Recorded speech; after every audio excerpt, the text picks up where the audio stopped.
देखिए, शाम के तकरीबन 7 बजे हमें मैसेज आया कि secretary to CM Shri Kanwar ji बुला रहे हैं। तुम उनके कमरे में गए, पांचों एसोसिएशन के लोग, उनसे हमारी चर्चा हुई, विस्तार में चर्चा हुई।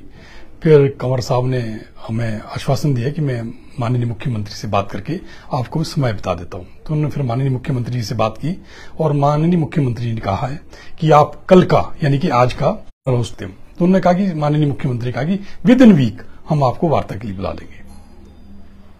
अच्छा, तो अब आप सर एक सप्ताह इंतजार करेंगे? हाँ, अब हम एक सप्ताह इंतजार करेंगे, क्योंकि माननीय मुख्यमंत्री का सम्मान रखते हुए अगर उन्होंने पहल की है, एक कदम, हम तो कहेंगे कि अगर एक कदम माननीय मुख्यमंत्री चलते तो 4 कदम चलने के लिए तैयार है।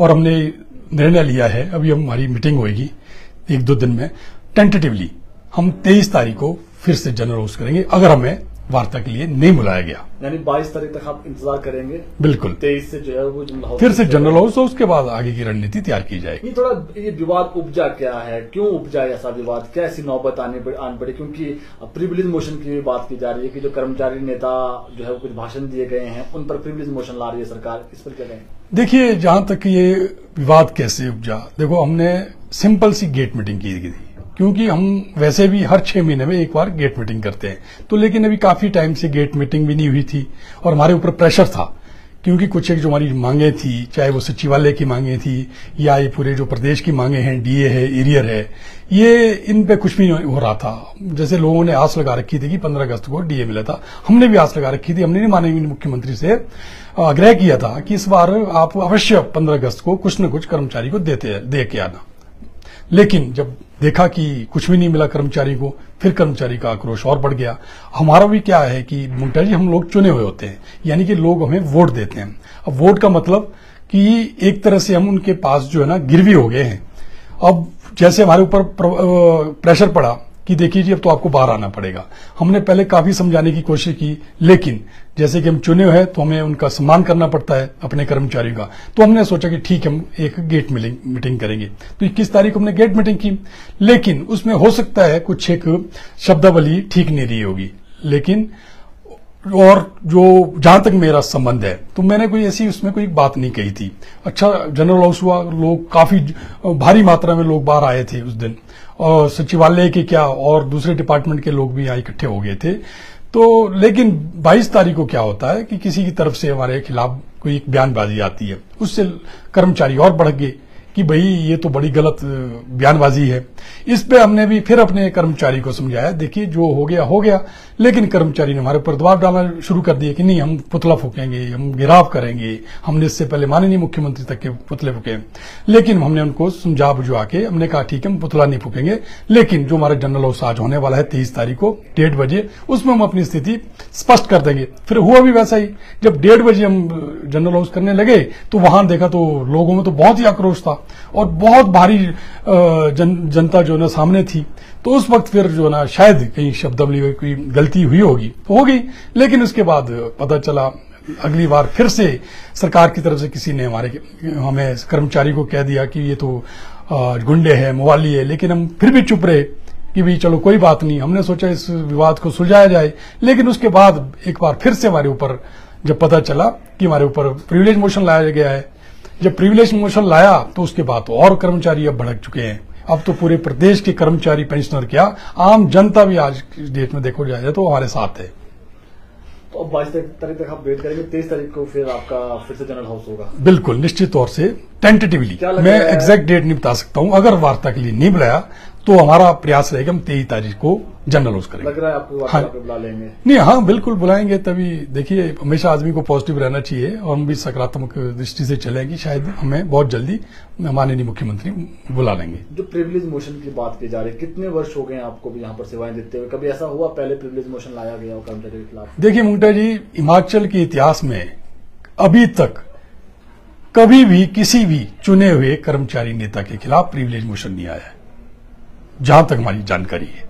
आपको मेमो भी जारी हो तो जवाब दे दिया? मेमो को हमने जवाब दे दिया है। कब दे दिया मेमो का जवाब? मेमो का जवाब तो मुझे लगता है 10 तारीख को हमने दे दिया था, 10-11 तारीख को। क्या पूछा गया था? उसमें यह कहा कि आपने आपकी जो शब्दावली वो ठीक नहीं थी, तो उसमें जो भी हमारा कंडक्ट ठीक नहीं रहा, सीसीए कंडक्ट के रूल के खिलाफ आप कर नहीं सकते, जबकि ऐसा नहीं है।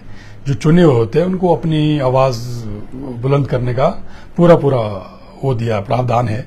हमें पूरी तरह से स्वतंत्रता है अपनी आवाज को बुलंद करने के लिए, अपनी आवाज को उठाने के लिए, अपनी बात को रखने के लिए। जो अन्य कर्मचारियों के वो बने हुए संघ बने हुए, उनका भी समर्थन मिल रहा है आप लोगों को? हाँ, ये बात मैं अभी जरूर बता देना चाहता हूँ। कल शायद मिस्टर चौहान गुट है, एक वीरेंद्र चौहान, वो लोग भी माननीय मुख्यमंत्री से मिले और उन्होंने पहली शर्त रखी कि ये जो विक्टिमाइजेशन है ये बंद की जाए।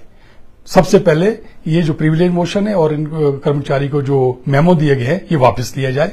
उनकी पहली डिमांड ये थी पूरी कन्फेडरेशन की, और उसके बाद उनको वार्ता के लिए बुलाया जाए। तो फिर वो हम लोगों से भी मिले, तो हमारे को उन्होंने अवगत कराया इस बात से, और उन्होंने हमारे को आश्वस्त किया है कि अगर आप कल का जनरल यानी कि आज का जनरल होस्ट नहीं करते हैं, उसके बाद अगर आपको वार्ता के लिए नहीं बुलाएंगे तो पूरा कन्फेडरेशन खुले तौर से हमारा समर्थन करेगा और हमारे साथ हमारे जो भी जनरल होस्ट या जो भी हमारी हो उसमें भाग लेगा। कल वार्तालाप के लिए आपको खुद बुलाया गया था कि आप गए थे वो करने वार्तालाप, किसी तरीके से आगे बढ़े बातचीत? देखिए मुंगटा जी, मुझे तो फोन आया कि मुझे नीचे धौल्टा मैडम है सीनियर स्पेशल प्राइवेट सेक्रेटरी, उनका वहां के फोन आया कि आप यहाँ आइए। तो मैं वहां गया तो उन्होंने कहा कि आपको कंवर साहब के रूम में जाइए, उन्होंने आपसे बात करनी है। तो हम उनके कमरे में गए, पांचों एसोसिएशन वाले, तो उनसे बात हुई। तो उसके बाद जब वार्ता हुई तो फिर वो माननीय मुख्यमंत्री के पास रेजिडेंस पे गए।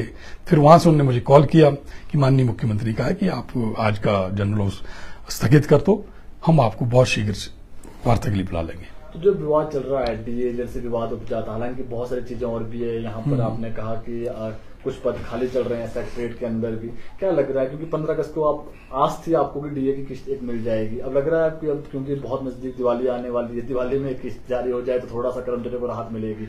बिल्कुल, जब वार्ता होगी उसमें सारी बातें क्लियर हो जाएगी।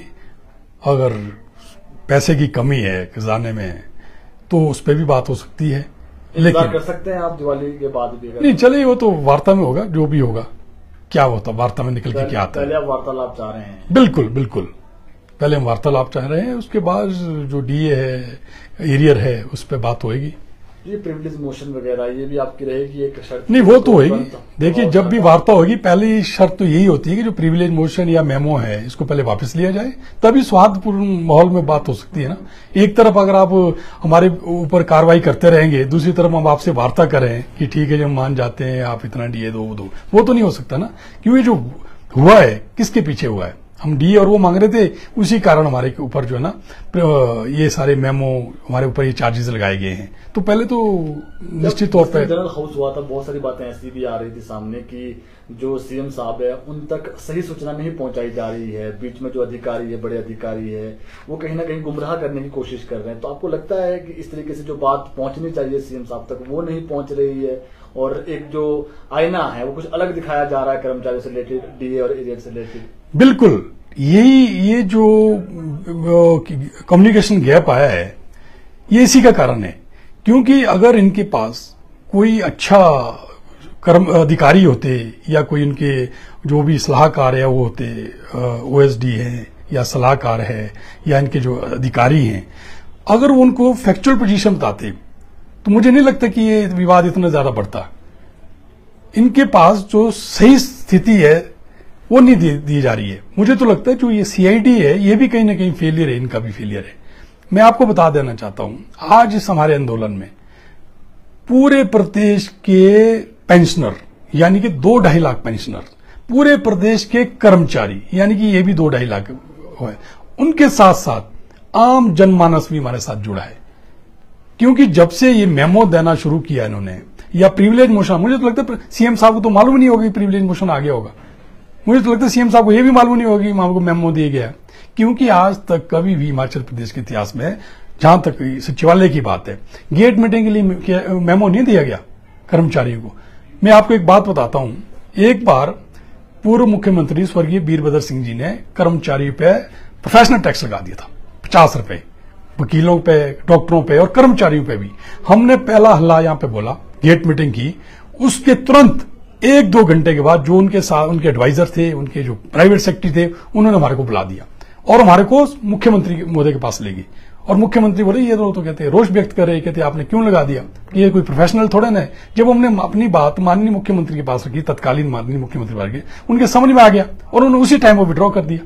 लेकिन आज यहाँ क्या हुआ, जब जनरल हाउस हुआ, एक हो गया, तो किसी ने भी मुझे नहीं लगता कि माननीय मुख्यमंत्री को अवगत कराया होगा। ये स्थिति खराब हो सकती है सचिवालय की। यहां से पूरे प्रदेश को एक मैसेज आता है कि सचिवालय जो है कर्मचारी सरकार का दिल होता है। अगर प्रदेश के कर्मचारी सरकार की रीढ़ की हड्डी है तो सचिवालय जो है सरकार का दिल है। अगर आप दिल में ही छेद कर दोगे तो कैसे चलेगा? अगर दिल ने धड़कना बंद कर दिया तो क्या होगा? मैं स्पष्ट कह देना चाहता हूँ। मोशन लाए जाने की बात की, ऐसा तो नहीं कि सेक्रेटरीट में अगर कर्मचारी शांत हो जाए इस तरीके के फरमान निकाल करके, उसके बाद जो अन्य कर्मचारी वो खुद ही शांत हो जाएंगे, तो ये प्रिविलेज मोशन से डराने का प्रयास तो नहीं किया जा रहा? नहीं, तो आपने देखा ना, आज आप पेपर पढ़िए, जो दूसरे कर्मचारी है जो कल मिलने गए माननीय मुख्यमंत्री से, उनकी पहली डिमांड यही थी कि प्रिविलेज मोशन और मेमो पहले वापस किया जाए। उनकी ये डिमांड थी। यानी कि हर कर्मचारी जानता है कि ये गलत है। ये तरीका अपने पूर्व मुख्यमंत्री आदरणीय शांता कुमार जी, उन्होंने क्या किया था? उन्होंने तो कभी प्रिविलेज मोशन भी नहीं लाया था। क्या हालत हुई देखिए। तो कर्मचारी के साथ इस तरह से, क्योंकि जो कर्मचारी हो तो परिवार का सदस्य होता है, ठीक है। अगर हमारे से कोई गलती होती, माननीय मुख्यमंत्री हमें बुलाते, हमें डांटते, बोलते कि भी देखिए आपने ये गलत किया, तो हम बोलते। सिंह साहब कह रहे हैं कि कर्मचारी हमारी रीढ़ की हड्डी है, हमारा ही अंग है। अभी थोड़ी स्थिति ऐसी नहीं है कि डी एरियर दिया जाए, जरूर दिया जाएगा। थोड़ा सा रुकिए, 6-7 महीने उन्होंने टाइम भी बोला कि 6-7 महीने के अंदर दे दिया जाएगा आपको, थोड़ा इंतजार करके। आपको नहीं लगता कि थोड़ा इंतजार करना चाहिए अभी, और जो आपकी पेंडिंग बनता है जिसमें एरियर हो, डीए हो? देखिए मुंगटे जी, ये तो वार्ता में होगा ना। आप हमें पहले वार्ता के लिए बुलाइए तो सही। अगर पैसे नहीं, हम बताएंगे ना कहां से पैसे आ सकता है, कहां पैसा है। ऐसा नहीं है, क्योंकि जो सचिवालय के कर्मचारी उनको सब पता होता है कि पैसा है नहीं है।